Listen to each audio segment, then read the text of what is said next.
What is going on, everybody? We are live this week on the Batch Weekly Call. It's the Painless Cash Buyer Secrets Call, where we break down how we're doing deals, working with cash buyers. And I'm going to explain to you guys how we did this deal the painless way. I'm super stoked, guys. We did a deal that was $10,000, a subject to deal, and we did it the painless way. And I'm going to explain to you guys how we were able to do that, how we use Batch to find cash buyers, how we're able to leverage our cash buyers to make offers for us, so we don't have to make up the terms ourselves. If you're watching this live, I want to connect with you. We do this so we can network as well. So go ahead in the comments, tell us where you're watching from. And today we're going to break down exactly how I did that deal subject to. If you don't know how to do subject to deals and structure terms and all that great stuff, it's okay. I'm going to show you guys exactly how to leverage your buyers so you don't have to make up terms and you don't have to figure out all like balloon payment, terms, payment, interest rate. I got you. Okay. I'm going to show you how I did it and how I didn't even have to write up the agreement. Okay. Because when it comes to terms, when it comes to subject to, it can get complicated. And if you're just the person in between trying to figure out what works, it can get hairy, right? So you definitely want to leverage your buyers who are actually going to even buy it. You want to make sure you know what they want. So again, if you're watching this live, go ahead in the comments, say, hey, what's up, Nate? What's going on? I want to know where you're watching this from. I'm going live on StreamYard. So if I don't see your comment, you do comment, I don't know why it wouldn't show up, but sometimes it doesn't. Welcome.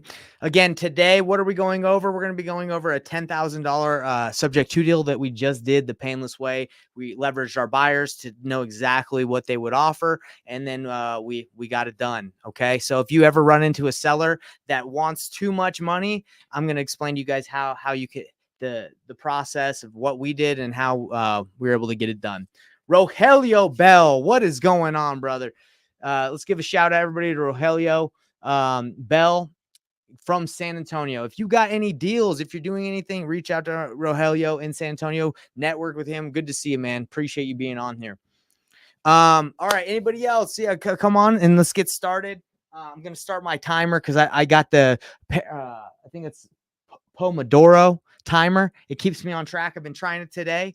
It's been good. It's 25 minutes of doing something and then a 5-minute break. 25 minutes on, 5 minutes off. And I'm feeling energetic today because it works. They say it's supposed to keep you energized, and it has. So I'm about to start it. Let's go. It's supposed to start. Hold on. Come on.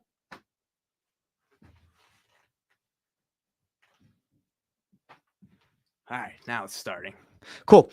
All right. So how did we do a $10,000 deal subject to without really knowing exactly what our buyers would pay? Like in the beginning, right? When we first were talking to the seller, we didn't know exactly what people would pay. We had an understanding of what a good deal was. So let me show you guys something. If you guys haven't heard about the calculator that I built and I use, it's called the Painless Offer Calculator. This thing is money. Okay.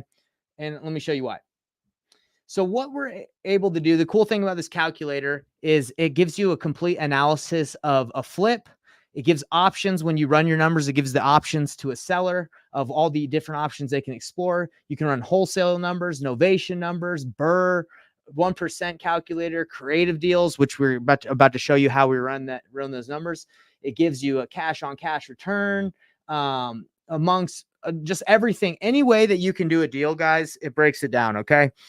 Because for me, when I talk to a seller or I'm talking to a wholesaler or an agent, I want to know all the different options. Now, this isn't something everybody has to do. This takes some time to learn, but it's okay. But I like to know what are the options, so I'm not just making a low ball cash offer to a seller, and if they say no, then it's over. I'm done. I can't do anything. So this is not the end all be all. This is not like, okay, I run the number. If the seller's not willing to accept something close to the numbers I put in, then I'm not going to work it. No, that's not how I do it. So this is the process. So before I get into the number breakdown, let's talk about how this goes. You're talking to a seller, and the house is worth 450, right? ARV. And they say, I want 445. They want $5,000 less than what it's worth retail. And that's what they say. They say, that's what I want. And you're like, well, you want to sell for cash, right? Yes, I do. I need to sell ASAP. The house needs a little bit of work, but I know I can get that much. So this is what we do. we go in and we run our numbers, and it's not like a 70% rule. We go here, and I'll show you guys like a quick breakdown of what I would say. I would say, all right, so your house is worth 450, and you want to sell it to me for 445. Is that right, ma'am or mister? Yeah, that's right.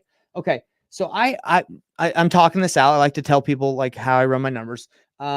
Okay, so if I were to buy your house, I would have to get a hard money loan, because I just don't have all the money in my bank account and I just put it in one deal. I like to leverage my money, and the buyers I work with do that as well. So I'd get hard money. So I'd have to be paying monthly interest on those payments. It's going to take me about 5 months to hold this property of yours, to buy it, close on it, and resell it after I fix it up. And I'm going to have to pay 6% commissions when I relist it on the MLS, because I'm going to sell it on the MLS. I'd have to pay 3% the listing agent and 3% to the buyers. But actually, I know a guy, so I could probably get away with it for 4%. Okay. They're like, oh, okay, cool. And you're telling me that the house needs some work. How much money would you say the house needs? I don't know, maybe like $10,000. And they're usually low. And I'd say, look, just depending on the square footage you told me, your house is 1,500 square feet. I would say yours is a light rehab. Just from what you told me, it's a basic rehab. 1,500 square feet times the material costs, it's going to cost me about 27,000 to update that, so I can sell it for 450. Okay, because the houses that are selling in your neighborhood, they're updated, and yours is livable, but it's not obviously to the standard. Okay, so if I were to buy your house at 445 and resell it for 450, unfortunately, I would lose a lot of money. I would lose like $75,000. It would be rough, and I wouldn't have a job, and my business would go under. So for me, in order for this to make sense, I like to be at a 15 to 20% return. Okay, this is a business. I got to make money. So for me, for this to make sense, and this is not because I'm a greedy person. This is just, I got to run a business, right? And by the way, sometimes I go 10, but let's just say it's at 12% return. I can say I would need to be at 325 for this to make sense, so I could make return on my money, whether the economy goes up or down. I feel like I'd be safe around that. There's other investors that would be a lot lower. Now, a lot of people, they do the 80%, the 70% rule. This is the 80% rule, which lets you know that it would be around 325 anyway, right? On the 80% ARV would be 360, rehab, blah, blah, blah. Let's see. Okay. So yeah, 360 is the 80% rule. If you change this to a 70% rule, which they teach a lot, which I think is too low, you would be at 315. Okay. So 360, my offer is around 325. So that's what I say to the seller. Okay. So I say, hey, look, this isn't my final offer, but for this to make sense for me, I would need to be around 325. Now, this is what usually happens. Okay. They say, oh, that's way too low. And I say, hey, no, I totally get that's way too low for you. I get it. So I have a couple options. If you're willing, and then I run them through the options like, hey, can you flip this house yourself? And they're like, no, I don't want to flip it. I don't have the time. And I say, okay, so you're not interested in renovating this property by yourself. Okay. All right. I won't run those numbers with you. If you're, you can do a novation. I can list this property for you if you'd like. We can partner, and I can list it, and we can find someone to partner with us and buy it and flip it. That's a novation. And if they're like, oh yeah, I don't mind doing that, then you can go that route. Or which we ended up doing is the owner carryback program, seller finance subject to. We just said, hey, look, are you willing to take payments instead of just getting cashed out immediately if we can pay you more? And the guy said yes. Okay. Because all the cash offers he was getting was too low. Were too low. So we just went over here and we were like, okay, we're not going to be buying your house because, I'm not interested in buying it on terms, but I know some people that might be interested that I work with. So I just ran some numbers on what he wanted. He wanted 445 originally. And I was like, look, I'm at like 325 on a cash. I can probably come up higher if it's I can come up a little bit higher if it's on terms. So I just ran the terms. I wrote what he wanted in there, and this is kind of pretty much what he wanted. And if I can keep the entry fee under 20%, most of the time, and the entry fee is how much money a buyer has to bring to the deal to upfront, like to bring down. So I said, if I can keep this under 20%, it's usually a deal. So what happened is we talked to the seller and we agreed on, like a baseline. And I said, let me just run this by. So we put them under contract and we ran it by some of our buyers. And then what happened is our buyers that we knew, they started giving us like, hey, those terms that you have, they just need to be tweaked a little bit for me to be interested. And then we basically just got the buyers to tell us what worked for them after we had like a baseline understanding what the seller wanted and what they'd be willing to accept. And we leveraged the buyers to tell us exactly how much they're willing to put down, what terms they wanted. They're pretty much the same thing that we had agreed on, or like come up with, but they just tweaked it a little bit. And the seller originally, he wanted like 80,000. No, it was $60,000 down. Now we after talking to a bunch of people, that was way too much money down. No one was really willing to do that. So we told the guy, we're like, hey, no one's really willing to put that much money down. What's the least you really need? And he's like 40. So then we were able to find someone willing to put down 50. And that's how we were able to make our 10. Okay. So the reason why I'm sharing all this with you guys is like, you don't have to figure out everything in ironclad, right? You can just say like, hey, look, the cash offer is where I can buy it at. And if that doesn't work for you, I have some other options that we can explore. Novation, you got the seller finance. And then obviously if it's not something you want to buy, you just run it by your cash buyers and see, hey, look, this is kind of what the seller wants. Can you work with that? And if not, what does work for you? And you just bring it back. And, there's multiple ways to do seller finance deals, but I didn't want to stay in the middle of this deal. So I just connected the buyer on it. And then he paid me, through a check, like directly. But basically I want to the reason why I'm going through this again, guys, is when I first started doing real estate, subject to was kind of difficult because there's so many different ways to structure deals. And if you spend all your time trying to structure a deal and then you send it out and nobody wants it and you just are like, well, I guess nobody wants it. That's not what I recommend doing. What I recommend doing is, getting a baseline. All right. Getting a understanding what they want down, if they want anything down. If they don't, then perfect. And just putting it out to the buyers you have, and not like a giant buyers list. You don't need that. We only send it out to maybe 20 people that we knew, and then they give you the feedback, and then you leverage them to get the deal done. Okay. That's kind of like in a nutshell of how we were able to make it work when we didn't have to just like tell the seller directly, like, hey, we can do this and this and this and this. No, we're like, hey, this is where we're thinking, but we need some feedback. So, if you feel like you have to tell the seller like exactly what you're going to offer and you're a little nervous because you don't know if someone you can wholesale that property or find someone, I wouldn't even say that. I wouldn't be like, yes, we can do this and this and this. Just be honest and be like, hey, this is probably what's going to work, but let me get back to you. Let me verify. So anyway, guys, that went a lot quicker than I thought it would, to be honest. Let me kind of run this back. Let me go back to sharing you this calculator really quick so you guys get a little bit more of an understanding. So when you're structuring seller finance deals or subject to deals, again, the thing most buyers are looking for is, can it cash flow? Okay. Can you make money? This deal is interesting because in Utah, it's really hard to cash flow because the prices are so high. So this didn't really cash flow, but the guy that was buying it was looking more of an equity play. And you want to keep the entry fee under 20%. And the entry fee, I mean, is just the cash required to get into the deal. If you can keep that entry fee low, then you usually can sell any seller finance deal ever, because people, if they don't have to bring a lot of money, then they're like, heck yeah, why wouldn't I just take a property that can cash flow and I don't have to put a lot of money into it?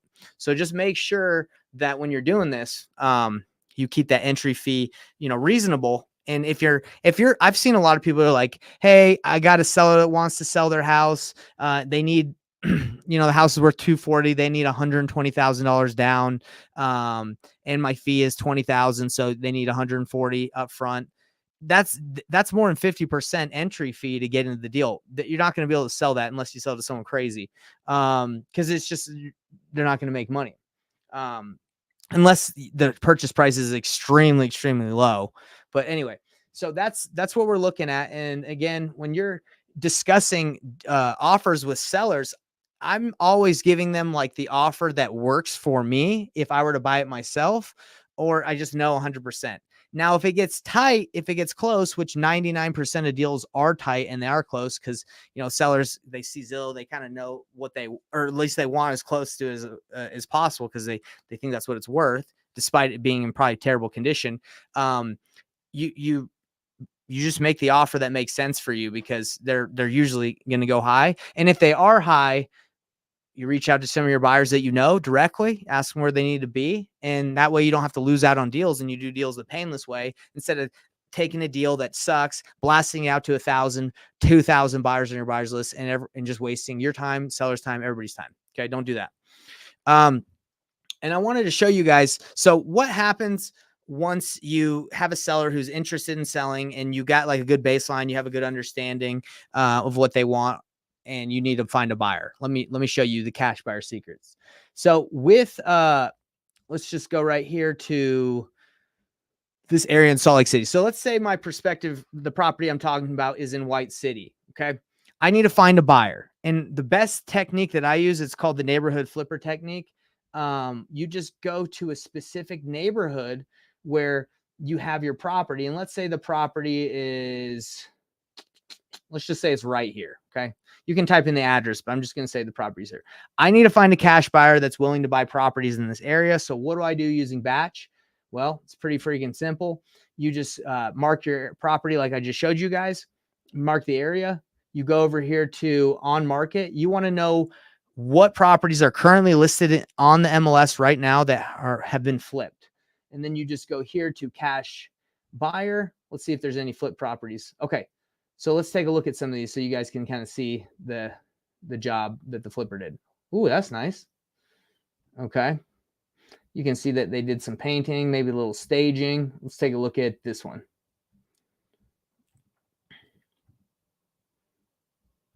Okay. Okay.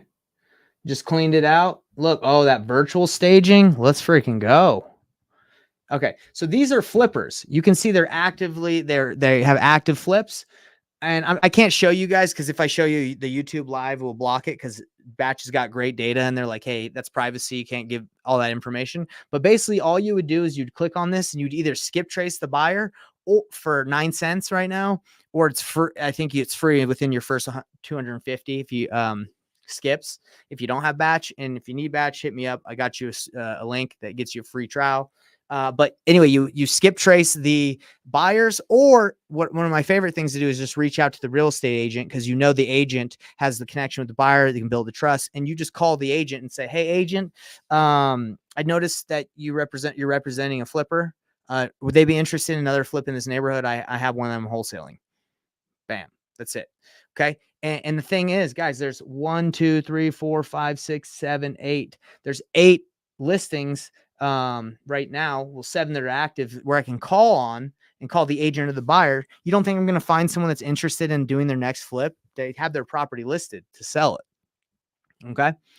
So anyway, Batch is an amazing resource for finding buyers. You got the cash buyer tab here. Let's see. I know there's another one I saw over here. There's like a quick cash buyers. I have to kind of understand what the difference between the quick cash buyer and the cash buyer. I'll find that out for everybody. But the cool thing about this is, like, you can really stay targeted. Let's say you just wholesale this property and you have a great buyer that buys in this neighborhood. You can specifically go and target free and clear properties, high equity properties, listed below market price properties. You can call on these. I might even call that one. Let's see, pending.